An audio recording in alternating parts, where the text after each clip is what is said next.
foster. complacency and feelings of safety. Like, oh, well, this one's not as I had legal. it. We're good. I feel fine. We're good. But when you look at it and you zoom out macro, oh my God, it's wreaking havoc across the world. And I've actually equated this to vaping.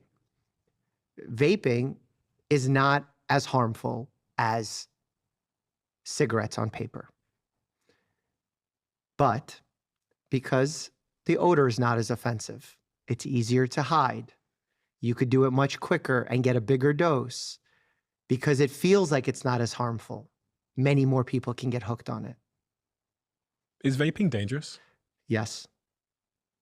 Why and how? So many of my friends vape. I think three out of my 6 best friends, they're just like, they're just absolutely addicted. And they never smoked, interestingly. That's the issue of it, that it gets people who maybe would have been turned off by smoking to try. And the chemicals found inside are really rewarding to the brain, nicotine being a prime example of it.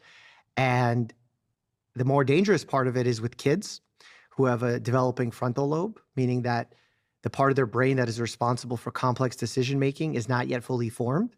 So they're incredibly susceptible to anything that can build a tolerance, a dependence, an addiction to. And it could change the chemistry of their brain moving forward. So we don't want to make it easier for them to start smoking.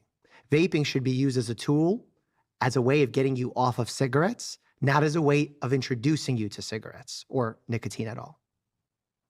Is it dangerous for adults as well? If you're coming off cigarettes, no, it's a good choice. But if you were never, all my friends that vape never smoked. Yep, it's not something that carries value health-wise and can only potentially harm.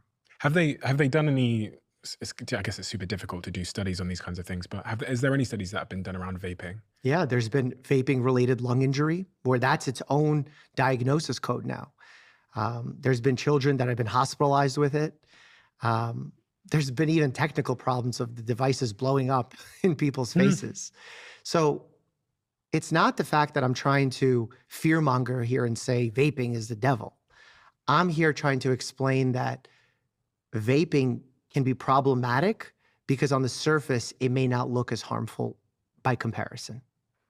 Everything is trade-offs. Everything is trade-offs. It's so interesting. It's like when I see all my friends vaping, we're all in Dubai about a year ago. And I thought I'd pass me, because they will have these little like disposable vape things now. So let me try it.